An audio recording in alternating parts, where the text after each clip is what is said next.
लेकिन योगी आदित्यनाथ ने कहा कि समाजवादी पार्टी और कांग्रेस के नेताओं को न धर्म से मतलब है न समाजवाद से। इन लोगों का धर्म जमीनों पर कब्जा कराना है। योगी आज चित्रकूट में थे।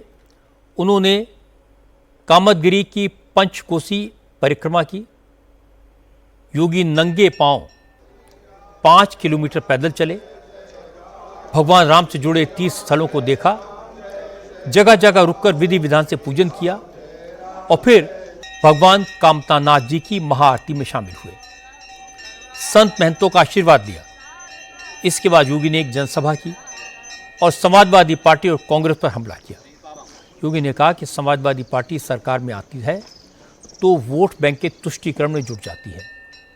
उसके नेता जमीनों पर कब्जे करने लगते हैं और जब जनता उन्हें ठिकाने लगाती है तो उन्हें सनातन की याद आती है।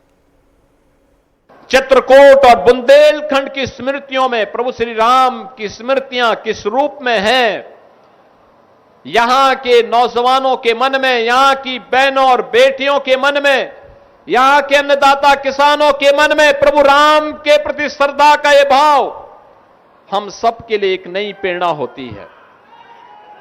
हम सब के लिए एक प्रेरणा होती है। कुछ लोग हैं जो विरासत को अपमानित करते हैं।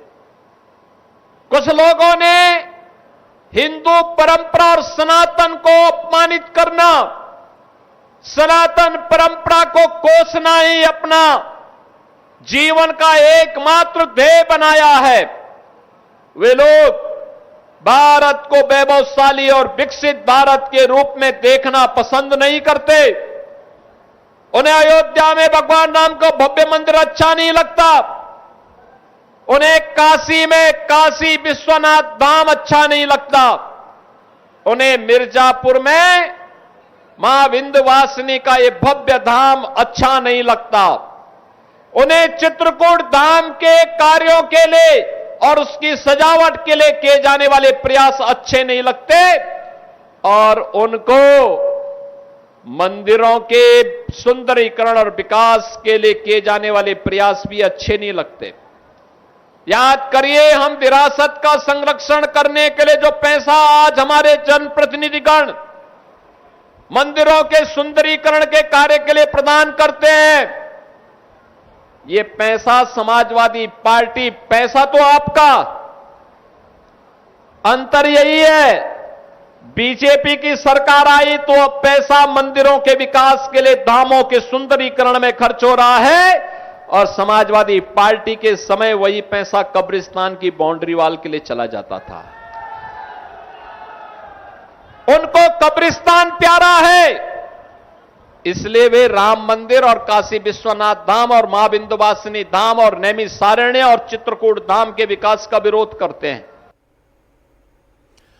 अखिलेश यादव और अविमुक्तेश्वरानंद की दोस्ती की वजह पॉलिटिकल है।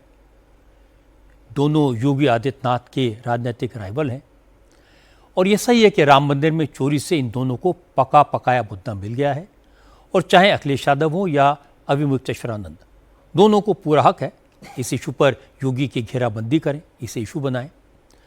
लेकिन जहां बात होगी भगवान राम की, जहां बात होगी गौमाता की, तो योगी आदित्यनाथ इन दोनों पर बहुत भारी पड़ेंगे। ऐसे मामलों में योगी की प्रतिष्ठा पर, योगी की निष्ठा पर प्रश्न नहीं लगाए जा सकते।